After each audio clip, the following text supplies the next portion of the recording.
Hello! So today we are going to be making the granny square wrap cardigan. Now, as you will see, I have a very large granny square here. How large, I hear you ask, to make one of these? Well, this is the minimum size to fit me that I've made. And it's a very easy measurement. You want to make your granny square big enough so if you wrap it around the person you are making it for, like a bath towel, both the ends would meet, like there would be a gap down the model. So it needs to be as wide, like one edge needs to be the same length as the measurement around the widest part of the torso of the person you are making it for. So if you're making it for someone else, if you're making it for yourself, you can just measure it against yourself. If you're making it for someone else, measure around the widest part of their torso, and that needs to be the length of one edge. Once you have made your granny square, you need to fold all the corners into the center, and you will end up with obviously them all folded in and all the edges forming a cross in the middle. Now, we're not going to join them all up. We're going to join we're going to join the edges that kind of run across the middle horizontally, but we're going to leave armholes at each side. So you have this gap open in the middle, running vertically, and then armholes and the middle bit stitched till you get to that center gap, so along each edge. Okay, that's what the dotted line is. That's where we sew. You might be wondering, what are the dots for at this point, Lily? Well, the dots are where we add a border. Now, you don't actually need to add a border. You can just sew it and you're good to go. But I like to add a little bit of a border. You could just do single crochet. We're going to do double crochet because it's nice and simple. We've used it in this tutorial.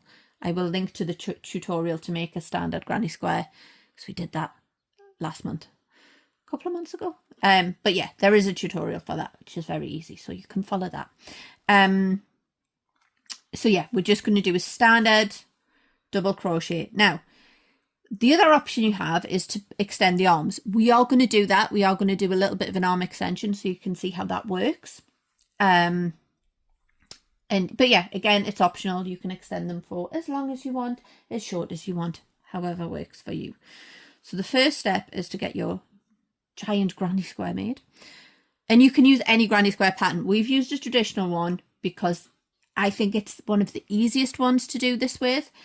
Because instead of like counting stitches to get your arms the same size, you can count clusters, which, you know, it just makes things a little simpler. But you can do this with absolutely any granny square pattern that works as a continuous. And what I mean by continuous, you can make it as big as you want. Okay, so go make the granny square, fold it like this, and you will end up with what I now have here. And I know this is very large, but I'm gonna show you.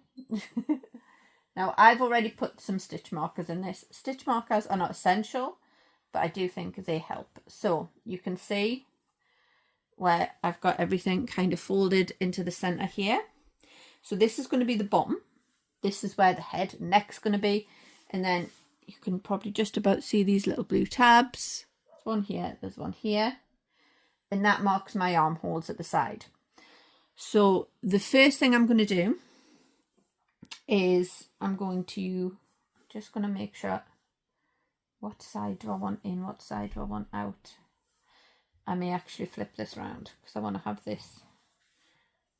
Oh, no, I've done this right. No, I've done this correctly. Ignore me. Yeah, that's fine. Okay, so that is the inside. I've got some knots. I've got some ends, so I'm putting them on the inside. So yeah, I'm going to go along and I'm just going to whip stitch this. I'm just going to take the same colour yarn that I've used and I'm going to whip stitch from here all the way down to where I've put those stitch markers. Now, I've put my stitch markers halfway through a cluster, and that is so that when I extend that's when I extend the arms, they're not going to, like, I can treat where they've joined there as one cluster. You will see what I mean when I get there. But first step, we're going to whip stitch. So we're going to just whip stitch each of these bits, which in the book I had was here on these lines. So go whip stitch and then we will come back. Okay, so I've now stitched those two seams. So you can see that one there, stitched on the inside. I've now got it the right way around, and the other one on the other side. So I'm just going to take my stitch markers out, because the next step is to do the sleeve extensions. So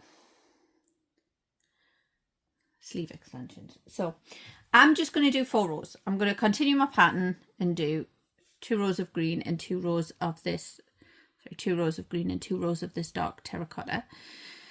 And I'm going to continue to work in granny clusters or Van Dykes, whichever one you call them. And yeah, just work in the gaps, exactly the same pattern as I have for the rest of the granny square.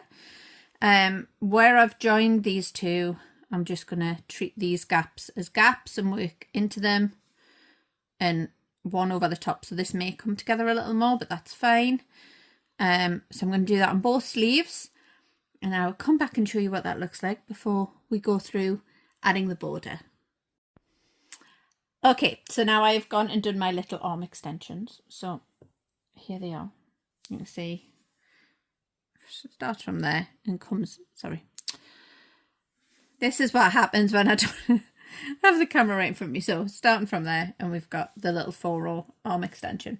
And we've done those on both sides. Now what I'm going to do is I'm going to do a row of single crochets right around the top.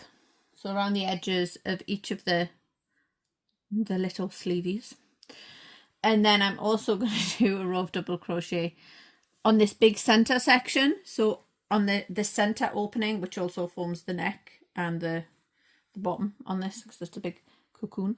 So yeah, I will also be going around all of these with a double crochet. Now, if you've come to this video direct from the traditional granny square tutorial, first off, well done if this is your first project, because quite a significant one. But also, if you have done, I know I've done 2 months of the Learn to Crochet series, because this should have been April's, but I went on holiday instead. So you're getting it now. Might get 2 this month.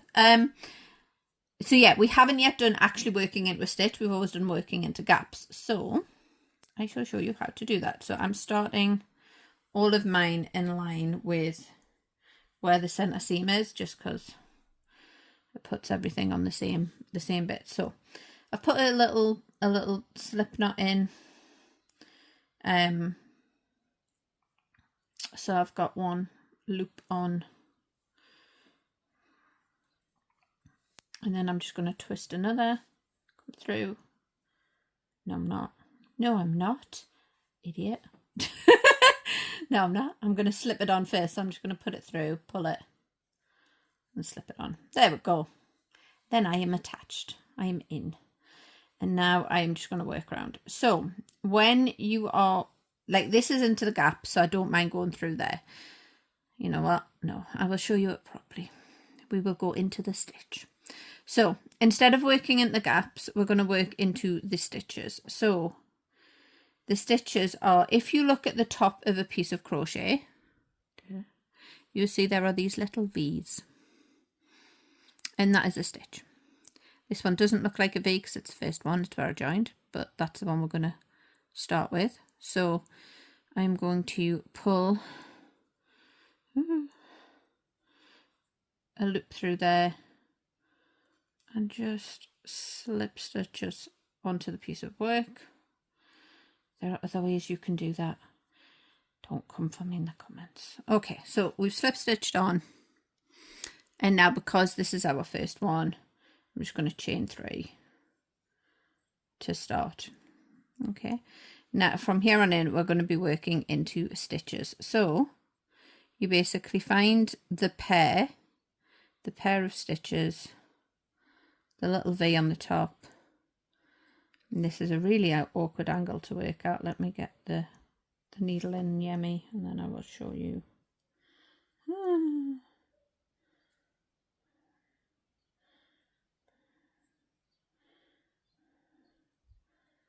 There we go. Okay, so there you can see it's through both of them, through both little sides of the V. And then, you know what, I've done this wrong again. Over, yarn over, through the V, pull a loop through, and then single, double crochet. And we're just going to do that all the way around. So yeah, just working through the tops of those stitches. So from the top it looks like a V. From the side, now again, this is very lacy. I do this on purpose when I'm doing tutorial ones. And you can see it's that bit at the top.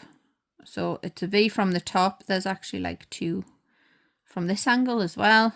And again, we'll just yarn over through, pick those 2 up, grab them, single, double. And we're doing that through every stitch, and we're going to go all the way around both arms and then all the way around the edge in this middle section.